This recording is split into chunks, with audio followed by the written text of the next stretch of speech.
이제 7페이지로 가서 예수금으로 주제가 바뀝니다. 근데 얘도 원천징수잖아요. 그러니까 차이는 6페이지에서는 원천징수를 당하는 거였죠. 그러니까 내가 돈을 받으면서 떼이는 거였고, 근데 그건 이제 이자밖에 없잖아요. 그러니까 뭐 예외적인 경우라서 어렵진 않아요. 그냥 이자를 받을 땐 떼인다 이렇게만 기억하시면 되니까. 근데 이제 7페이지로 넘어오면은 내가 돈을 주는 경우거든요. 그럼 얘는 상황이 엄청 많아져요. 내가 이제 돈을 주는 경우는 많기 때문에. 그러면 그런 사례들이 뭐가 있는지 보고 이제 그 원천징수의 그 질이 어떻게 달라지는지, 아까 떼일 때랑 내가 이제 뗄 때랑 어떻게 달라지는지 확인을 해보겠습니다. 그러면 예수금이라고 돼 있는데, 아까는 그 이름을 뭐 비교해 보면 그 우리가 배웠던 걸 한번 생각해 볼게요. 그 자산 쪽에서 맨 처음에 배웠던 게 선급 비용. 그래서 여기서 핵심은 선급이 될 겁니다. 선급. 먼저 주면 자산입니다. 그래서 자동차 보험료 같은 거 생각하면 돼요. 그리고 또 배우진 않았는데 선급금, 이것도 중요하거든요. 선급금은 이것도 그냥 이름으로 생각해보죠. 패턴을 찾을 수 있어요. 이제 급금이 나오잖아요. 급금. 돈을 주는 거죠. 그럼 이유를 생각해보세요. 돈을 왜 줄까? 물건을 사려고. 그러니까 돈이랑 물건 방향은 항상 반대예요. 그쵸? 돈이랑 물건을 같이 주는 사람은 없잖아요. 내가 돈을 주면 물건 갖고 와 할 거 아닙니까? 그러면 이제 선급금에서 급금은 매입을 뜻하거든요. 내가 물건을 사니까 돈을 줄 거 아니에요? 근데 물건을 사는데 먼저 선자가 붙어 있죠. 물건을 사기 전에 돈을 준 거예요. 그럼 그건 계약금을 줬다는 소리예요. 물건을 살 건데 먼저 줬으니까 뭐 매입 계약금 뭐 이렇게 해석할 수도 있고. 또 방금 배웠던 게 선납 세금. 사실 크게 보면 선납도 선급 아닙니까? 그러니까 이게 좀 패턴이 나온다는 거예요. 선급, 선납 이런 애들이 다 자산이라는 거예요. 왜냐면 미리 줘놨으니까. 그럼 앞으로 줄 일은 없다는 소리잖아요. 뭐 이런 느낌이 있고요. 그럼 이제 부채도 좀 분석을 해볼게요. 부채 중에 배운 거는 뭐 선수가 있었죠. 선수 수익. 그래서 이게 느낌이 아직 해준 건 없는데 좀 뭔가 먼저 받아버렸다 이런 느낌이 있는 거예요. 나는 해준 게 없는데 돈만 먼저 받은 거지. 그래서 뭐 선급 비용이랑 선수 수익은 반대라고 볼 수 있겠고, 그다음에 선급금이 있으니까 또 반대로 생각해 보면 뭐 선수금도 있겠구나 생각할 수 있죠. 얘도 마찬가지로 똑같이 분석을 해보면 얘는 수금이잖아요. 수금. 돈을 받은 거죠. 돈을 받았으니까 물건은 줘야겠죠. 이거는 매출을 뜻하는 게 되고, 그리고 물건을 팔기로 했는데 돈만 먼저 받았으니까 얘는 또 계약금이 되겠죠. 그러니까 계약금은 그냥 시험에 기본적으로 많이 나옵니다. 이렇게 또 반대로 생각할 수도 있고. 그리고 이제 선납세금의 반대는 예수금인데, 예수금도 선수랑 느낌이 좀 비슷하죠. 뭐 미리 받았다랑 먼저 받았다랑 그 같은 의미인데 그냥 구별하려고 이름을 이렇게 쓰는 거거든요. 그리고 또 예수금은 좀 뉘앙스가 그 내가 대신 내주려고 갖고 있다 이런 느낌이 좀 있단 말이죠. 그래서 이게 원천징수 금액을 내가 보관하고 있는 상태인 거예요. 그래서 지금 7페이지에 나오는 예수금은 내가 원천징수를 했다, 뭐 가했다 이렇게 생각하시면 됩니다. 그러니까 돈을 준다는 소리예요. 그럼 상황을 하나씩 따져보겠습니다. 자, 1번부터 볼게요. 1번 12월 4일에 외부 전문가를 초빙하여 생산부서 직원의 교육을 실시하였다. 그럼 강사를 불러야겠죠. 그럼 이때 강사료는 250이다. 원천징수 금액을 차감한 228만 원을 보통예금 계좌에서 이체했다. 그러면 한번 분석해 볼게요. 아까 제가 그려드렸던 그림 있죠.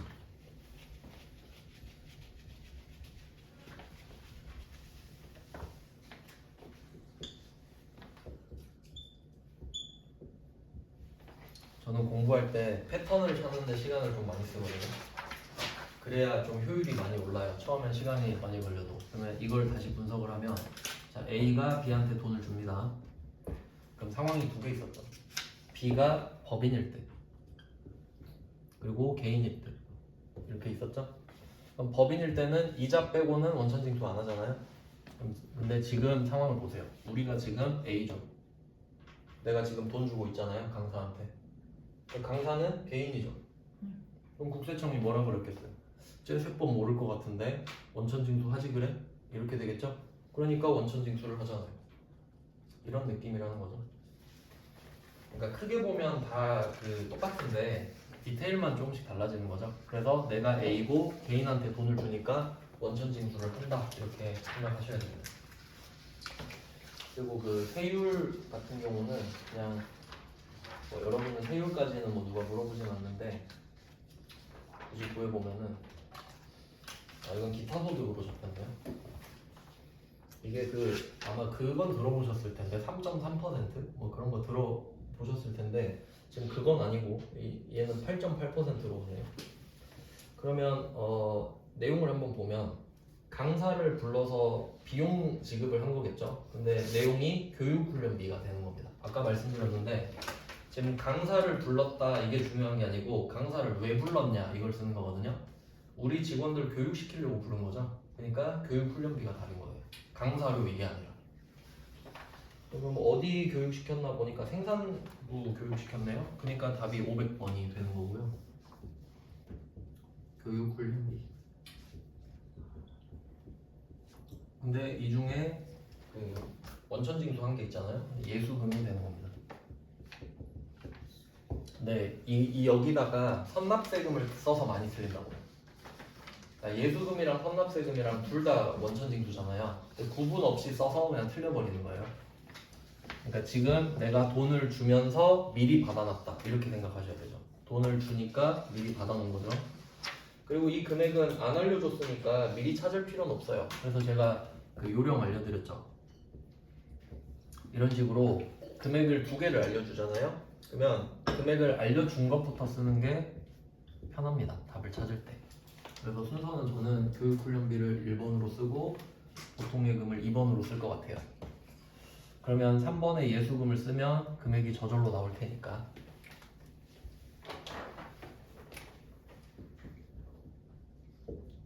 그럼 비용 처리하고 원천징수 한 거는 부채. 왜냐면 이건 갖고 있다가 다음 달 10일까지 또 국세청이 내야 되거든요.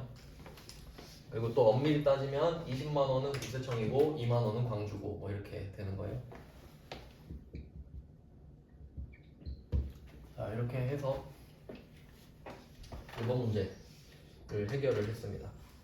그러면 이때 강사는 외부 사람이잖아요. 우리 회사 직원이 아니죠. 그러니까 이때는 소득세랑 지방소득세 두 개밖에 없어요. 근데 그게 당연한 게 아닌 게 우리 회사 직원한테 월급을 주잖아요. 그러면 4대 보험료도 내줘야 되거든. 그러니까 금액이 더 커지고 항목이 많아져요. 근데 강사는 우리 회사 사람 아니잖아요. 그러니까 간단하게 끝내버리는 거예요. 자, 그 다음에 이제 2번으로 가보겠습니다. 2번은 개인한테 돈을 빌린 거예요. 2번에 표시하실 거는 차입 표시해주시면 차입. 돈을 빌린 거죠. 그러면 이자를 줘야 되는데 개인이네요. 개인. 근데 뭐 법인한테 이자를 줄 때도 우리도 원천징수 해야 되는데 그냥 뭐 개인 나오면 세율만 좀 달라집니다. 개인한테 이자를 줘야 되네요. 참고로 얘는 고치는 문제거든요. 이 문제 같은 경우는 이미 답이 하나 써 있어요. 그래서 지금 그 답이 수정 전 이렇게 돼 있는 건데 잘못된 답을 일부러 주는 거예요. 그리고 여러분한테 옳게 고치라고 하는 건데요. 근데 실제로 아까도 말씀드렸는데 실제로는 통장에 뭐 36만 2,500원 뭐 이렇게 될 거란 말이죠. 그러니까 그걸 고쳐라 이건데 총 이자 비용이 50만 원이고 보통 예금은 36만 2,500원만 준 거예요. 그러면 이제 역으로 계산했을 때 예수금을 추가하라는 소리가 되겠죠. 그래서 수정 후 쪽에다가 예수금에다 표시를 해두시면 돼요. 이 부분을 여러분이 직접 추가해야 되는 거기 때문에. 그럼 차이 금액은 문제에서 보신 것처럼 50만 원이랑 36만 2,500원의 차이를 적는 거겠죠. 그리고 참고로 얘는 27.5%인데 그냥 뭐 특이한 경우가 있습니다. 우린 뭐 세율까지는 누가 물어보지 않으니까 그냥 경우에 따라 달라질 수도 있다 정도만 생각할게요. 그러면 이 경우도 1번이랑 2번이랑 같다고 생각하셔도 돼요. 그러니까 2번도 지금 돈을 빌린 거니까 이 사람 외부 사람이잖아요. 우리 직원 아니죠. 그러니까 세금만 쏙 빼고 이제 줘버리는 거예요. 4대 보험은 없겠죠 당연히. 그러니까 크게 보면 1번이랑 2번이랑 좀 비슷하다고 보셔도 상관은 없어요. 외부 사람한테 돈을 주는 거다. 그 다음에 이제 3번. 이게 원래 좀 복잡한 내용인데 꽤 되더라고요. 그래서 어쩔 수 없이 넣어놨어요.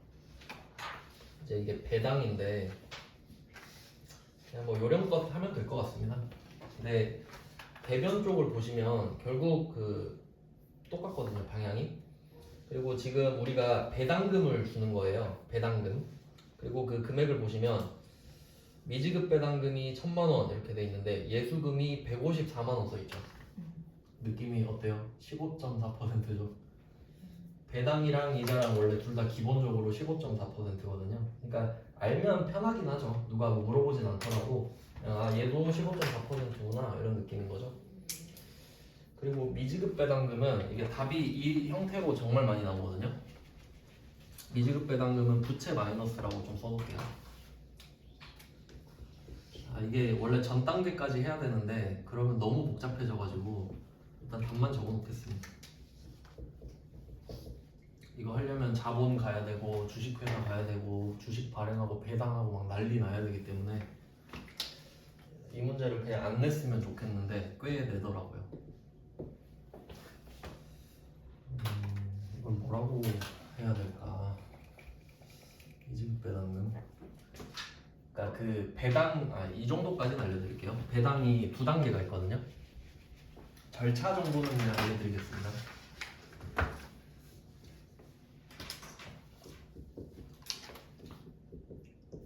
자, 1월 1일부터 12월 31일이 있는데 지금은 이제 회계예요. 아까는 제가 법인세 알려드렸죠. 이제 다시 회계로 돌아왔어요. 자, 회계는 12월 31일에 이때 결산을 해야 돼요. 그리고 뭐 재무제표 이런 것들을 만듭니다. 재무상태표도 만들고 손익계산서도 만들고. 그러면 이때 이제 결산을 하면 엄청나게 복잡한 일들이 상반기에 많이 일어나요. 왜냐면 그 규모가 큰 회사들은 그러니까 자기가 자기 장부를 만들잖아요. 그 문제가 뭐냐면 거짓말을 칠 수가 있어요. 예를 들면 돈을 많이 번 것처럼. 그런 걸 분식회계라고 하거든요. 그러니까 내가 10억 벌었는데 20억 벌었다고 뻥칠 수도 있잖아요. 그걸 누가 할 거야? 그럼 그때 감사를 받아요. 공인회계사한테. 그러면 이때 이게 만들어졌으니까 뭐 보통 한 1, 2월 정도에 그게 일어나거든요. 그럼 이때 감사를 받아. 공인회계사한테. CPA한테 감사를 받아서 회계법인이 와서 진짜 보는 거예요. 거짓말 안 쳤는지, 돈 액수 맞는지, 재고자산 개수 맞는지 다 확인해요. 그리고 결과를 내요. 얘네들은 거짓말을 안 쳤습니다. 이 결과가 나오면 이제 그 재무제표는 쓸 수 있는 거예요. 그럼 이제 결과가 나왔으니까 주주총회를 해요. 우리 회사한테 주식을 산 사람들을 다 모으는 거예요. 그리고 저희 재무제표 나왔으니까 이걸로 어떻게 할지 결정해 주세요 하는 게 주주총회에서 일어나는 거거든요. 그러니까 대주주의 힘이 세죠 여기서. 만약에 여기서 주주들이 의논을 해서 배당을 합시다. 땅땅땅 이렇게 되면 배당금 주는 거예요. 그러니까 배당금 배우려면 이걸 배워야 된다니까. 그러니까 지금 배당을 사실 하면 안 되는데 그래서 지금 배당까지 온 거예요. 배당은 두 단계가 있어요. 첫 번째 결의, 그다음에 지급. 그냥 상식적으로 한번 생각해 보세요. 그러니까 이 앞에 건 그냥 빼고 주주총회에서 배당을 정했다고 합시다. 이걸 보통 2월, 3월에 하거든요. 거의 대부분의 회사들이. 그러면 주주들이 막 모여서 이 돈을 어떻게 뭐 새로운 투자를 할 거냐, 나눠줄 거냐 이런 얘기를 할 거 아니에요. 그럼 이제 나눠주기로 한 거야. 그러면 주주총회에서 이게 결정이 된 거죠. 그러면 결의를 하는 순간 부채가 생기는 거지. 회사 입장에서는. 배당금을 주기로 결정을 했으니까. 맞죠? 그러니까 이때 부채가 늘어나요. 그럼 결의는 했으니까 지금 배당금을 주는 거겠죠? 그러면 그 부채가 뭔진 몰라도 오늘 사라지는 거죠. 그 부채가 사라지니까 오늘 돈을 주는 거 아니겠습니까? 그러니까 여러분은 이 정도 알면 많이 아는 거예요. 그러니까 미지급 배당금이 온다라고 그냥 기억하시면 돼요. 배당금 주면 그래서 부채가 사라지면서 이제 돈을 주는 거죠. 그리고 또 디테일하게 따져보면 지금 우리가 배당금을 1,000만 원 주잖아요. 근데 원천징수 하고 있죠. 그럼 상대방은 개인이에요. 법인이 아니란 소리예요. 그러니까 지금 우리 문제는 이렇게 돼 있잖아요. 네.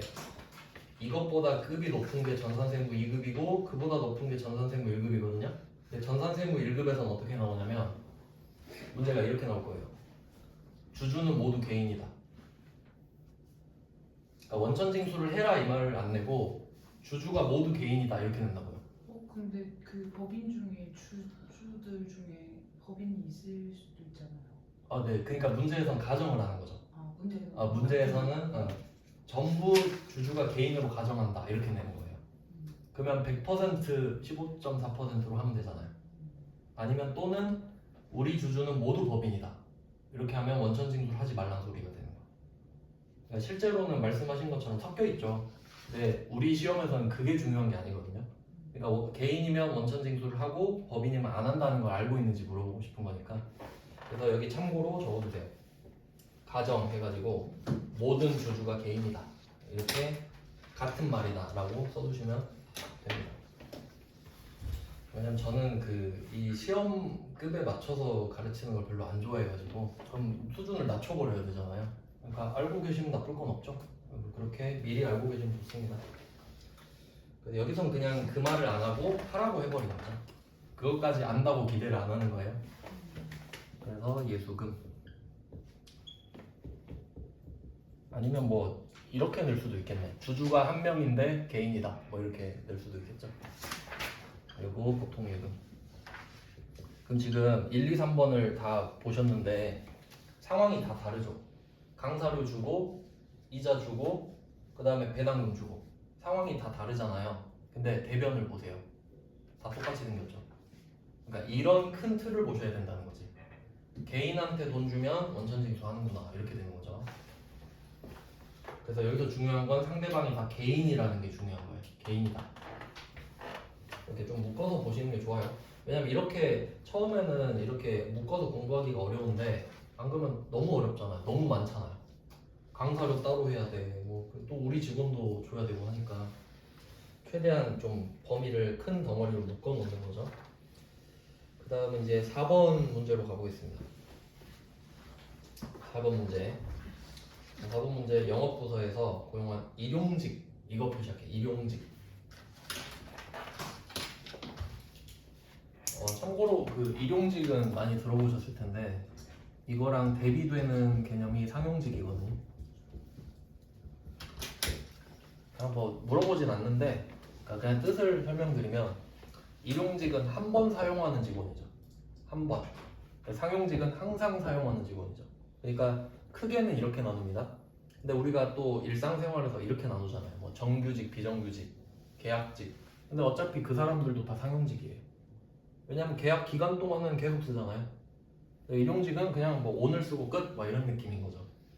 물론 일용직도 원래 기간이 3개월 이렇게 있는데 그냥 여기서는 그런 건 안 물어보고 그냥 일용직이다 이렇게 해버리는 겁니다. 그리고 일용직은 답이 정해져 있어요. 잡급. 일용직은 잡급으로 그냥 답이 정해져 있어요. 이건 그냥 외우시면 됩니다. 이건 그냥 지식형 문제예요. 일용직이다 그러면 잡급, 약간 잡스러운 급여다 이런 느낌이에요. 그리고 여기선 영업부서니까 판이고 800번이고 혹시 내가 뭐 생산직 쪽에서 일용직을 썼다 그러면 이제 500번 제가 되는 거겠죠. 그러면 이것도 한번 생각해 볼게요. 이 사람 지금 개인이거든요. 그럼 원래 원천징수 해야 되죠. 근데 가정을 한번 볼게요. 원천징수 없잖아요. 일용직에 대한 고용보험료 등에 여기서 고용보험료 등에다가 4대 보험이라고 써놓을게요. 고용보험료 등에다가 4대 보험. 근데 이게 엄밀히 따지면 어차피 이제 해야 되니까 말씀드리면 5번을 한번 보세요. 5번. 이게 일반적인 급여 명세서거든요. 그러니까 이게 왼쪽 오른쪽으로 나눠져 있죠. 그러니까 엄밀히 따지면 왼쪽을 이제 소득 내역, 지급 내역 이렇게 말을 하고 오른쪽을 공제 내역이라고 말을 하거든요. 앞으로 이제 공제라는 말을 좀 보실 수 있으니까 미리 좀 설명을 드리면 공제라는 말은 엄청 많이 씁니다. 공제는 그냥 빼다라는 뜻이에요. 그러니까 우리가 왼쪽 편에는 숫자가 크면 좋은 거예요. 왼쪽은 우리가 받는 돈이거든요. 그러면 왼쪽은 크면 클수록 좋은 거죠? 근데 오른쪽은 거기서 빼는 거거든요. 그러니까 왼쪽이 지급, 오른쪽이 공제 이렇게 되는 거지. 그래서 결국 왼쪽에서 오른쪽을 뺀 게 여러분이 받는 돈이 되는 겁니다. 자, 근데 오른쪽을 한번 분석해 볼게요. 소득세랑 지방소득세를 묶어주세요. 소득세, 지방소득세 묶어서 세금. 그리고 이 세금에는 비밀이 있습니다. 환급받을 수도 있어요, 세금은. 한번 연결해서 말씀드릴게요. 자, 원천징수랑 원천징수를 하면 나중에 그 연결되는 개념이 연말정산. 연말정산이랑 이어져요. 그 구조를 한번 설명해 드릴게요. 왜냐면 이게 지금은 우리 메인은 아닌데 만약에 여러분이 나중에 뭐 회사 가서 소득세 파트에서 일을 인사팀에서 하게 되면 우리 직원들 월급 줘야 되잖아요. 그러면 그 사람 세금을 구해야 되니까 그 사람의 세금을 소득세를 낼 거 아닙니까? 그러니까 인사팀은 소득세를 해야 되는 거거든요. 뭐 휴가 관리만 하는 거 아니니까. 그래서 그쪽 파트인데 당연히 이건 상식입니다. 내가 그 인사팀 직원이 아니더라도 내 세금을 이렇게 받잖아요. 그러면 어떤 느낌이냐면 원천징수 지금 소득세, 지방소득세 나와 있죠. 이 금액을 어떻게 구하냐면 간이세액표라는 게 있어요. 그냥 참고만 하세요. 이건 상식이니까. 표가 있는데 어떤 느낌이냐면 뭐 부양가족 몇 명, 부양가족 1명, 2명, 3명 이런 표가 있고 그 다음에 뭐 소득 구간 뭐 100에서 200, 200에서 300 이런 느낌으로 표가 쭉 있어요.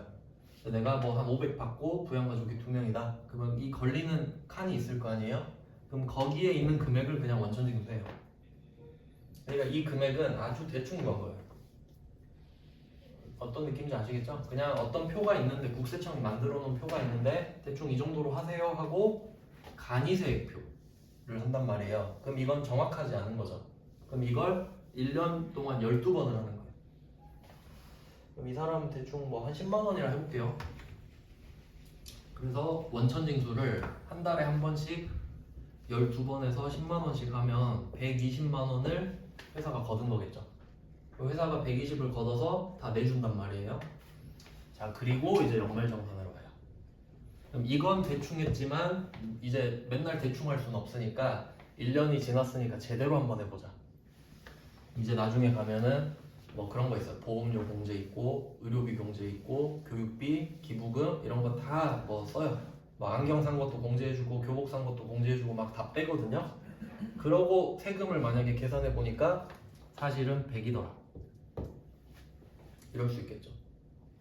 그러면 나는 120을 느꼈는데 내 세금은 100만 원이었네?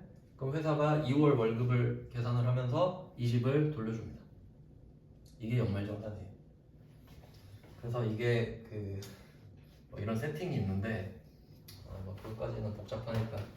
그래서 이런 느낌입니다. 그러면 소득세, 지방소득세는 환급 가능성이 있는 거죠. 이거는 내가 더 내면 돌려받을 수도 있는 거구나. 희망이 있는 거죠. 자, 그러면 세금 라인이 두 개 있는 겁니다. 보시면 금액이 딱 10%죠. 지방소득세. 그 다음에 밑에 국민연금, 건강보험, 고용보험 3개를 묶을게요. 그 다음에 건강보험 옆에다가는 하나 좀 참고로 적어놓을게요. 이게 문제마다 왁구가 달라가지고 건보료 아시죠? 건강보험료. 여기는 그 장기 요양 보험료가 포함되어 있어요. 이거를 꼭 알고 계셔야 돼요. 왜냐면 어떤 문제에서는 건강보험료랑 장기요양보험료를 따로 줘요. 근데 여러분이 이 사실을 모르면 당황하게 돼요. 근데 이제는 알고 있으면 같이 줘봤자 묶어버리면 되는 거죠. 얘는 포함된 거니까. 그러니까 같이 주든 따로 주든 어차피 둘은 하나라는 거지. 자, 근데 그렇게 따져도 3개밖에 없죠. 국민연금, 건강보험, 고용보험. 근데 우리가 알고 있는 건 4대 보험이잖아요. 혹시 나머지 한 개 뭔지 아시나요? 네, 제가 말할게요. 산재보험. 맞아. 들어보셨죠? 근데 산재보험은 왜 없을까? 회사가 다 내주거든. 그러니까 이거 잘 생각하셔야 돼요. 직원한테 삥 뜯는 거거든요, 지금. 그러니까 원래 왼쪽에 써진 490 줘야 되죠, 직원한테. 근데 오른쪽에 보더니 야, 너 소득세 이만큼 내야 돼. 지방소득세 이만큼 내야 돼. 4대 보험 이만큼 내야 돼 하고 삥 뜯는 거잖아요. 그게 38만 1천 뭐 80원 이렇게 되는 거거든요. 근데 산재보험은 안 뜯는 이유가 회사가 다 내주니까. 직원한테 야, 산재보험료 내놔 라고 안 한다는 거죠. 이해되셨죠? 회사가 다 내주니까. 그래서 5개가 최대인 거죠. 그러면 차이가 우리 직원이잖아요. 5번은 우리 회사 직원이죠. 근데 아까 우리가 1번, 2번, 3번에서도 막 했었잖아요. 그럼 이 1번, 2번, 3번에는 뭐가 있는 거냐면 소득세, 지방소득세만 있는 거예요. 왜냐면 남의 직원한테 4대 보험을 해줄 이유가 없잖아요. 참고로 4대 보험료는 회사랑 직원이랑 거의 반반 정도 됩니다. 그러니까 회사가 내주는 거예요. 굉장히 큰 혜택이에요, 이게. 퇴직금 주는 거랑 4대 보험 내주는 게 혜택이에요.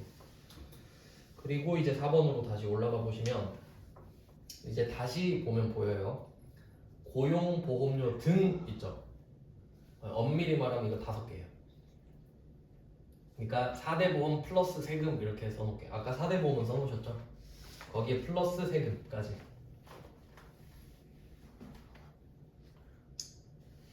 그러면 한번 생각을 해보세요. 상식적으로 일용직 직원한테 지금 돈 주는 거잖아요. 그러면 당연히 4대 보험은 안 해주겠죠. 근데 소득세, 지방소득세는 걷어야 되잖아요. 1, 2, 3번처럼. 근데 이거는 참고로 좀 알려드릴게요. 이것도 세법 지식이 원래 있어야 푸는 건데, 참고로 일용직 같은 경우는 하루씩 계산하거든요. 하루 1급으로 계산을 해요.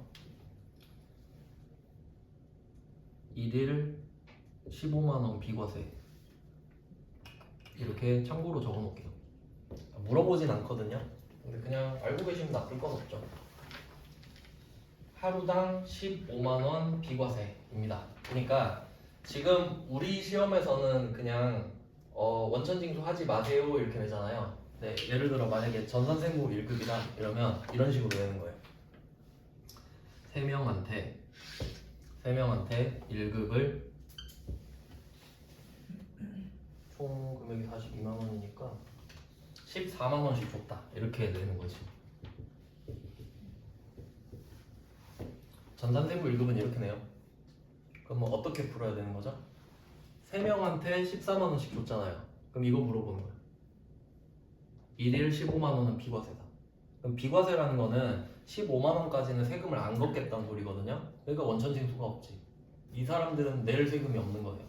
그러니까 원래는 이렇게 내야 되는데 우리한테는 그냥 원천징수 하지 마세요 이렇게 내는 거지. 아시겠죠? 그러니까 뭐 알고 계시면 나쁠 거 없습니다. 15만원까지는 합법적으로 안 내는 거예요. 일용직은. 일용직은 조금 약간 배려를 해주는 게 있어요.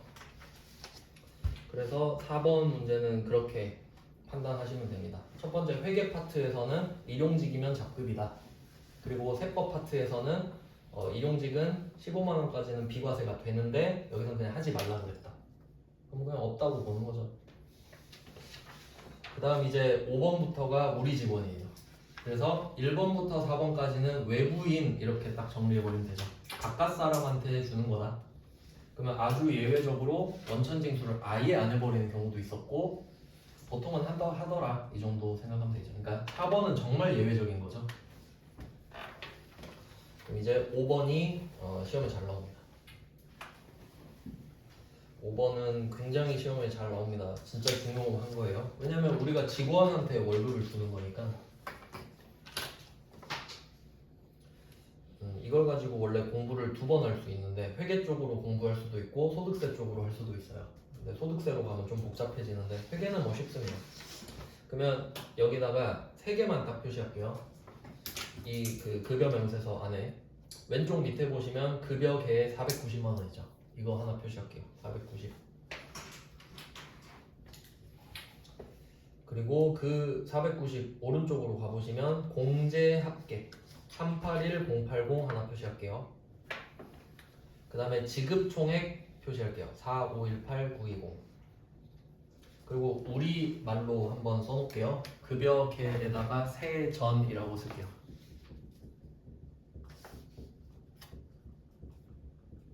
세전. 그리고 공제 합계에다가 세금 등.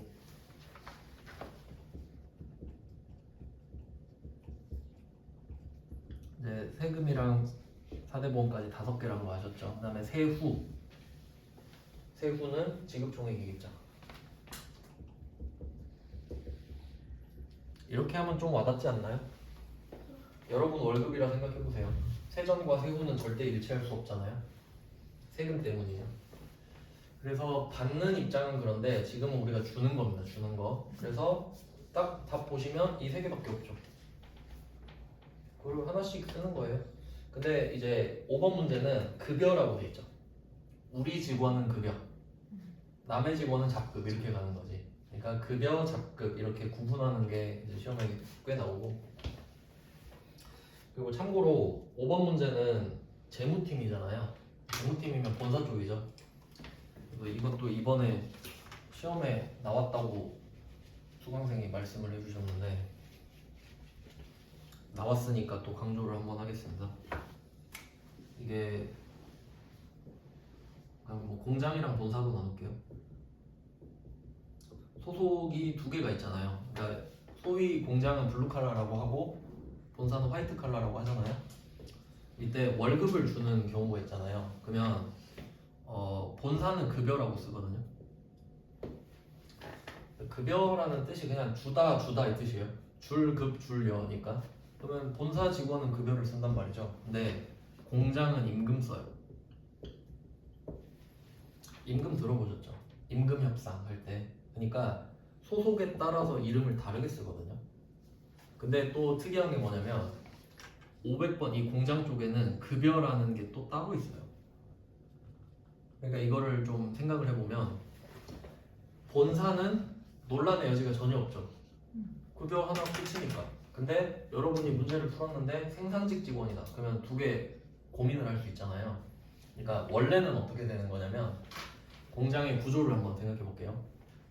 기본적으로 공장은 그 생산직 직원들 있죠. 진짜 생산하는 사람들. 그 사람들은 임금을 받아요. 근데 공장의 대표, 공장장이 있죠. 공장장이 자기가 라인 타나요? 그러진 않죠. 블루 칼라를 입긴 했지만 그러니까 막 하이바 쓰고 정장 입고 막 그런 느낌이잖아요. 그러니까 공장장은 소속만 공장이지 사실 화이트 칼라죠. 그런 사람은 500번 급여를 쓰는 거거든요. 원래는. 그럼 이제 납득이 가시죠? 그러니까 소속을 나눠줘야지. 그래야 구분이 될 거 아닙니까? 근데 우리는 그게 없단 말이에요. 이번에 시험에 이렇게 나왔대요. 생산직 이렇게 문제를 내고 이 500번 급여를 삭제해버렸대요. 그러니까 치면 임금밖에 안 나오게. 그러니까 급여를 찾으면 800번밖에 안 나오게 해놓은 거지. 그러면 그때는 밥을 임금 쓰라는 소리가 되는 거죠. 그러니까 약간 이게 유동적으로 알고 계셔야 된다는 거지. 500번은 2개가 있으니까. 그러니까 문제에서 임금을 쓰세요 하면 임금이 정답인 거고, 방금 말씀드린 것처럼 그냥 급여를 삭제해버리면 임금을 쓰라는 게 정답이 되는 거죠. 그러니까 좀 이렇게 간접적인 표현을 한 적도 있어서 말씀을 뭐 한번 드리고, 지금은 800번이라 상관은 없잖아요. 그리고 참고로 그 급여 밑에다가 하나 더 써놓을게요. 상여금이라는 것도 있어요. 나오면 그냥 쓰시면 됩니다. 이쪽도 당연히 상여금은 있고요. 그러니까 지금은 상여금이란 게 없잖아요. 근데 혹시 상여금이라는 목록이 있으면 따로 써주셔야 된다는 거지. 뭉뚱그려서 하는 게 아니라. 왜냐면 회사 입장에선 그런 거 관리하는 것도 중요해요. 그러니까 통상적으로 주는 거랑 추가로 더 주는 거랑 또 나눠서 구분해야 될 거 아닙니까? 그러니까 여러분이 회사 입장이 되면 아 그게 합리적이겠구나 이렇게 생각이 드실 거예요. 그래서 답 자체는 어렵지 않죠? 그러니까 원천징수를 하는 건 그냥 다 예수금인 거니까. 뭐 이렇게 찾아주시면 되는 거고, 이제 8페이지로 가보죠. 그러면 지금 일부러 제가 페이지를 나눠놨는데 7페이지는 그냥 원천징수를 한 거예요. 전부 다. 근데 상황은 다 다르죠. 근데 이게 다 비슷하다는 느낌을 받으셔야 되고요. 그 다음에 이제 8페이지는 그걸 내줘야죠. 이게. 이 부분이 좀 어렵긴 해요. 그래서 왜냐면 이게 왜 어렵냐면 이 문제를 풀 수 있으려면 월급을 주면서 원천징수를 하는 걸 떠올릴 수 있어야 되거든요. 그래서 왁구를 한번 잡아놓고 문제를 풀어볼게요. 급여, 예수금, 보통예금. 그래서 직원한테 월급 줄 때는 이 왁구를 그대로 쓰는 거고요. 그리고 여기다가 그 7페이지에 하나 좀 써놓으면 좋겠네요. 예수금은 부채고 여기다가 이렇게 쓸게요. 직원 부담금이라고.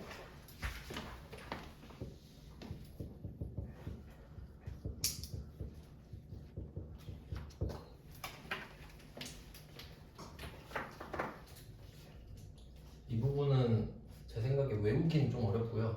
이해를 하셔야 됩니다. 시간이 좀 걸리더라도. 그리고 다시 한번 생각을 해보죠. 그럼 우리가 월급을 원래 490 줘야 되는데 이만큼 빼고 줬죠. 그 이유는 그 직원이 부담해야 되는 세금 등이니까 빼고 준 거잖아요. 그러니까 네가 부담해야 되는 거니까 내가 갖고 있다가 내줄게 이겁니다. 자, 그리고 이걸 가지고 8페이지로 넘어가는 거죠.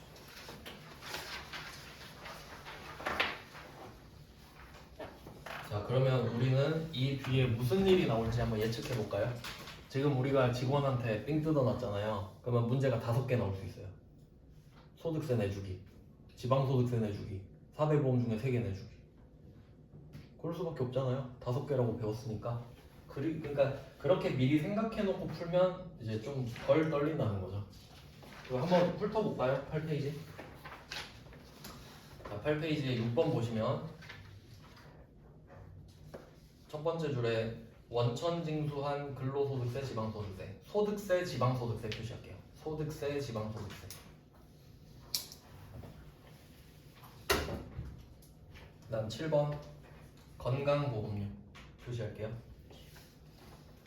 6번은 소득세, 지방소득세. 그 다음에 7번은 건강보험료. 그러니까 여기에 장기요양보험료도 포함되어 있는 거고요. 그 다음에 8번은 고용보험료가 눈에 띄죠? 고용보험료. 그 다음에 9번 국민연금. 5개 다 모았죠? 이게 전체입니다. 시험 범위.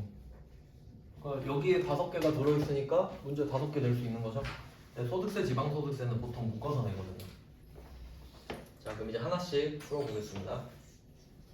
자, 6번은 소득세랑 지방소득세죠. 그리고 생각해 볼게요.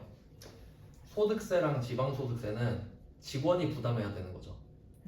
그러니까 얘가 부담해야 될 걸 내가 다 걷어가지고 그냥 다 내주면 되는 거예요. 그러니까 소득세, 지방소득세는 쉬워요. 그냥 걷은 거 내면 되거든요. 그래서 답을 보시면 원천징수한 소득세, 지방소득세라고 돼 있죠. 그게 예수금이잖아요. 예수금으로 오른쪽에 쌓여 있죠. 그럼 그 중에 22,000원만 오늘 빼서 주는 거지. 자, 그래서 예수금을 차변에 보내줍니다. 직원 부담분을 대신 내주는 거죠.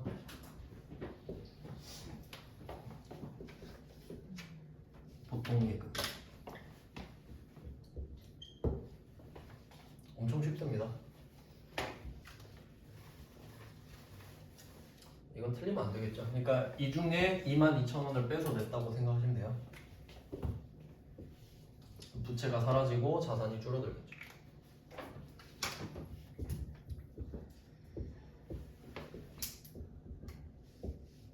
그리고 여기다가 하나 좀 적어놓을게요.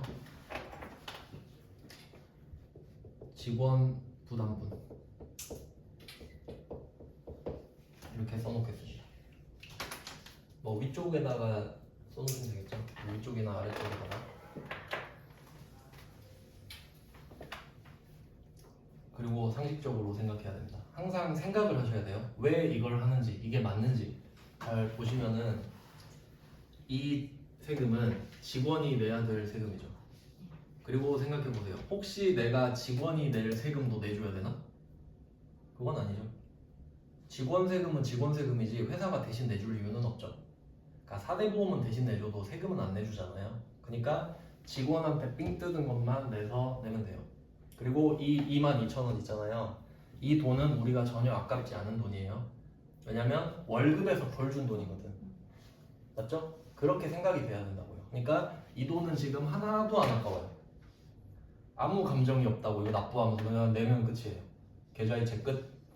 자, 이제 다음 문제로 갑니다. 이제 7, 8, 9는 4대 보험이죠. 이건 회사랑 직원이랑 같이 냅니다. 그럼 이 말은 직원한테 삥 뜯은 것도 내지만 우리 회사 돈도 지금 나간다는 소리예요. 맞죠? 그러니까 7, 8, 9가 어려워요. 6번은 솔직히 아무도 안 틀릴 것 같잖아요. 자, 이제 7, 8, 9를 보겠습니다. 1번부터 보죠. 자, 건보료가 나왔습니다. 이 중에 50%는 회사가 부담한다. 실제로 건보료는 회사가 50% 내줍니다. 어마어마한 거죠 이게. 왜냐면 이게 월급 더 받는 거랑 똑같은 거거든요.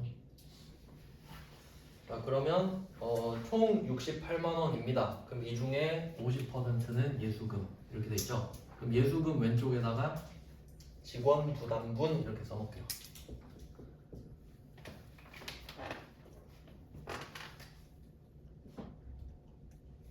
공간이 저만 있군요. 공간을 만들어서 써보세요. 그러면 여기까지는 똑같은데 절반만 지금 빼왔거든요. 근데 나머지 절반 34만 원은 우리가 지금 내줘야 되죠. 우리 회사 돈으로. 그러니까 얘는 비용이어야죠. 그럼 일단 이게 비용이라는 거는 아셔야 되는데 문제마다 다르거든요. 비용이란 걸 먼저 캐치를 하고 근데 이 문제에서는 복리후생비로 하래요. 근데 참고로 이름이 건강보험료잖아요. 근데 본질을 생각해 보시면 회사가 직원 대신에 내주는 거죠. 그럼 복지가 맞죠 사실. 복리후생비로 하는 게 맞는 거예요. 그러니까 건강보험료니까 보험료 이런 건 아니에요. 그러니까 뭐 직원 대신에 내주니까 그 직원이 제조업 쪽이죠. 500번 복리후생비. 자, 그러면 회사 돈이 68만 원이 나가잖아요. 근데 이 중에 34만 원은 전혀 아깝지 않죠. 이건 어차피 씨한테 삥 뜯은 거니까. 근데 이 34만 원은 아깝죠 이제. 그러니까 그걸 생각하셔야 된다고. 똑같은 돈이 아니라는 거예요. 그래서 보통 예금으로 나간다. 그러니까 제가 이걸 적어드린 거예요. 아, 이건 안 썼네. 여기에도 뭘 써야겠죠. 회사 부담분. 복리후생비 앞에는 회사 부담분. 그러니까 직원 거는 무조건 예수금이고요. 회사 부담분은 비용이겠지. 그러니까 이 느낌을 받으셔야겠죠. 직원 거는 예수금, 회사 거는 비용. 이름은 그때그때 다르니까.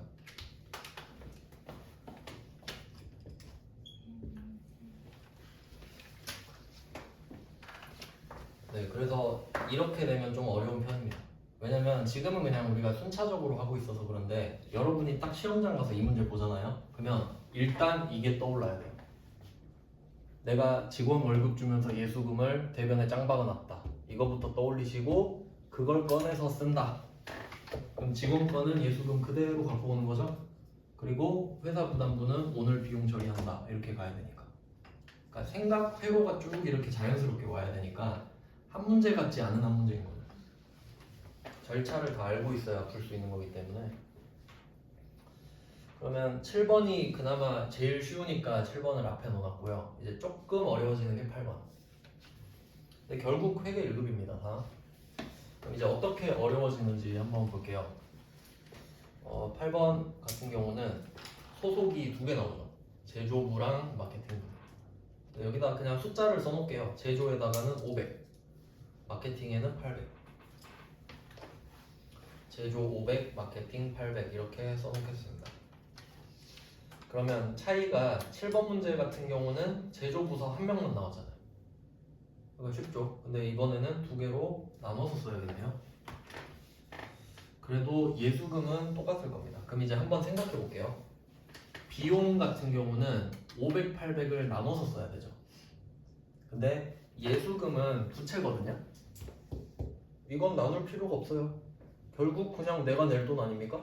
이걸 굳이 소속에 따라 나눴다가 다시 붙여서 내고 그럴 이유는 없죠. 그러니까 부채 같은 경우는 합쳐서 계산을 해버리면 된단 말이죠.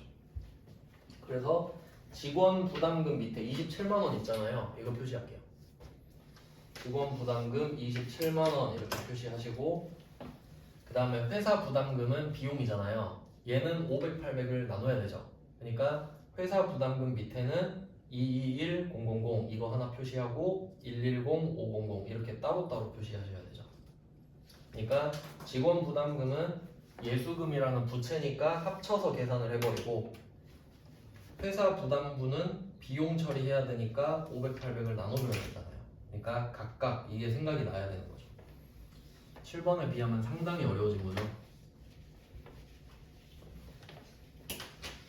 네, 그러면 여기다가 뭐 집어넣으면 예수금은 합쳐서 그냥 써버리고. 근데 꼭 이렇게 외워야 되나 생각하실 수 있는데, 만약에 내가 이렇게 생각했다 할게요. 직원 부담금도 난 그냥 나눠서 쓸래, 이럴 수도 있겠죠. 그러면 그냥 예수금을 왼쪽에 2번 쓰는 거예요. 예수금 18만원, 예수금 9만원. 그렇게 해도 틀리진 않아요. 그냥 내가 번거로운 것 뿐이지. 이해되시죠? 답만 맞으면 안 틀립니다. 근데 그냥 결과적으로 27만원이라고 말씀드리는 거예요. 나는 2개 쓰는 게 편하다 그럼 2번 쓰셔도 상관없어요. 그래서 합쳐서 써버리고, 그리고 여기선 또 보험료 쓰라 그러죠. 그러니까 이건 어쩔 수 없는 거예요. 그냥 쓰라는 거 써야 되기 때문에. 그래서 여기서는 500 보험료랑 800 보험료를 따로 써줘야 되는 게 포인트가 되겠죠. 그럼 당연히 여러분은 8번으로 대비하시는 게 좋겠죠. 7번보다는 8번 풀 줄 알면 7번은 당연히 푸는 거니까. 그래서 메인 문제는 뭐 8번 정도가 좋겠다 이렇게 정하시는 것도 괜찮고, 그 다음 이제 9번도 9번이 굉장히 최근에 나온 거네요. 국민연금으로 되어 있는데, 사실 저는 이 문제를 기다리고 있었어요. 왜냐면 카드 결제하는 게 더 일반적이라 생각하거든요. 카드 결제한 거거든요. 그러니까 지금 6번, 7번, 8번은 전부 다 뭐 현금 결제하고 보통 예금 이렇게 나왔죠. 근데 카드 결제하는 게 더 일반적일 수도 있잖아요. 그래서 9번은 카드 결제가 나온 겁니다. 그러면 카드 결제하면 무슨 이슈가 생기냐면 카드 수수료 그리고 외상, 엄청 복잡해지거든요. 카드를 하나 껴넣음으로 인해서. 그럼 뭐 기본적으로 예수금이 차변에 있는 건 똑같고요. 그러면 일단 정리를 해보면 직원 거부터 항상 빼주시는 게 좋겠죠. 예수금은 무조건 나오니까. 그럼 여기서 총 80인데 50%라고 했으니까 40을 먼저 써주시고, 그리고 나머지는 세금과 공과로 쓰래요. 세금이랑 공과금이라는 뜻이에요. 그리고 800번 세금과 공과 쓰겠죠. 그러니까 여기까지는 우리가 할 줄 아는 거예요. 이제 배웠으니까. 근데 이제 문제가 뭐냐면 내가 이 80만 원을 원래는 바로 내야 되잖아요. 근데 지금 신용카드로 결제했거든요. 그럼 신용카드로 결제하는 건 어떤 느낌이냐면 이 돈을 빌려서 다음 달에 갚는 거랑 똑같단 말이에요. 그러니까 이자를 내는 거예요. 사용료로. 그러니까 이자랑 같은 개념이지. 한 달짜리 차입금이라고 생각하시면 됩니다. 쉽게. 그러면 이때 수수료가 붙을 거 아니에요. 수수료 800번. 이것도 비용이겠죠, 당연히. 그리고 또 여기서 자세한 거를 하나 좀 설명해 드리면, 지금 이 직원이 본사 관리부잖아요. 그럼 본사 관리부니까 800번 세금과 공과인 건 아시겠죠? 본사 직원 때문에 돈 쓴 거잖아요. 그리고 카드 수수료가 나왔는데 800번이죠. 참고로 이 둘의 상관관계는 없습니다. 이 800과 이 800은 상관없어요. 왜냐면 어떻게 생각하시면 되냐면, 문제를 바꿔볼게요. 본사 관리부가 아니라 그냥 뭐 생산부 이렇게 해볼게요. 생산부서다. 그러면 얘가 500번으로 바뀌는 건 아시겠죠?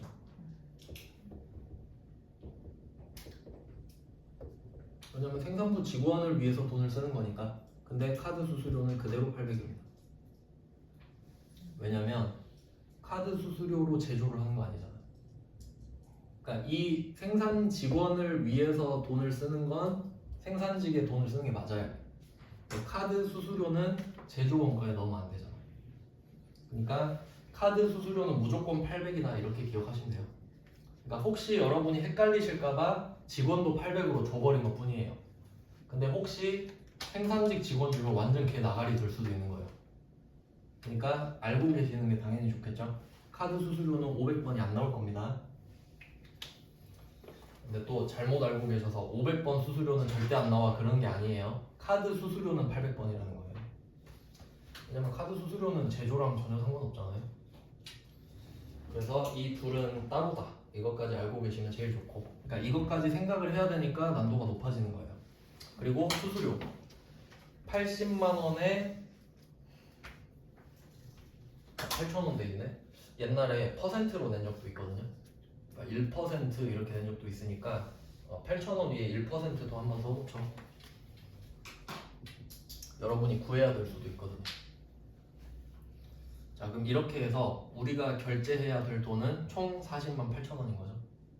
그래서 이때 부채가 생겨요. 미지급금에다 부채를 하나 좀 써놓을게요. 부채 플러스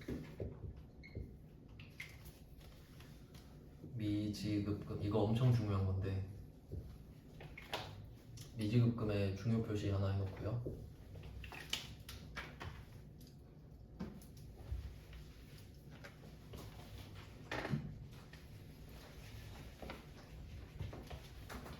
자, 그러면 차이를 한번 말씀을 드릴게요. 이거는 진짜 많이 틀리거든요. 진짜 많이 틀리는데, 아까 제가 이걸 쓴 적이 있어요. 원재료를 살 때 외상으로 많이 산다. 그리고 원재료 외상하면 외상 매입금을 쓴다. 그걸 말씀을 드린 적이 있어요. 그리고 얘는 누군가한테 돈을 줘야 되니까 거래처를 반드시 써야 되고, 성격은 원재료는 자산, 그리고 외상 매입금은 부채입니다. 그럼 이제 여기서 비교를 해야 되는 거예요. 얘도 부채고 얘도 부채죠.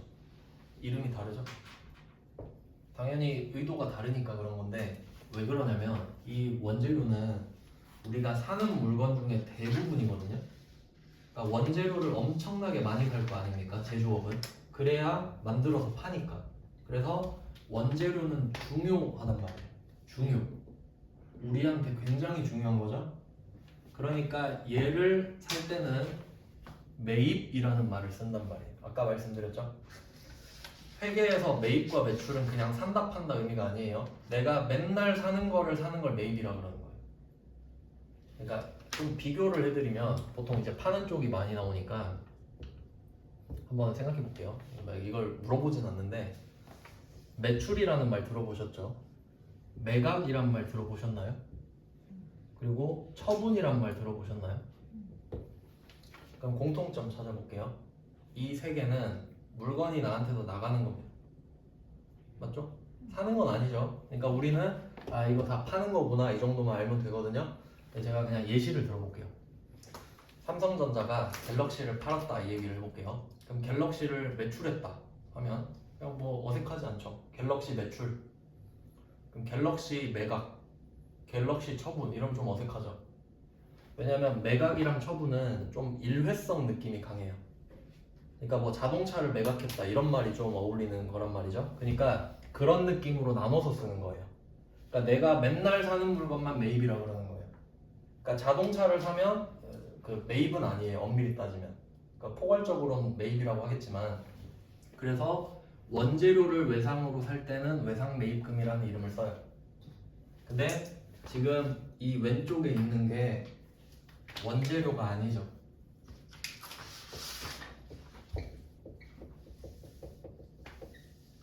회계에서는 흑백 논리가 좀 중요해요. 원재료면 외상매입금, 아니면 미지급금이에요. 그러니까 이렇게 공부하셔야 편한 거예요. 이렇게 공부를 안 하게 되면 이 왼쪽에 있는 걸 다 외우셔야 돼요. 그러니까 지금 예수금이라서 미지급금이 나온 게 아니에요. 원재료가 아니라서 그냥 미지급금인 거예요.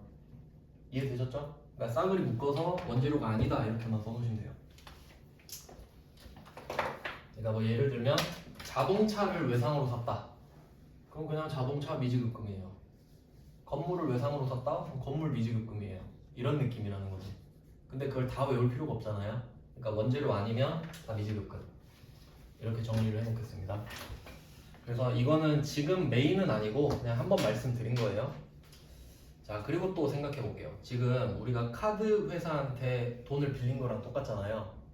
그러면 그 카드 회사 이름을 적어놔야 돼요. 그 회사한테 돈을 줘야 되는 거니까. 그래서 하나카드 이것도 중요합니다. 거래처 안 쓰면 틀리거든요 또. 자, 여기까지 해놓고 좀 쉬고 자료는 한 장 더 드리겠습니다.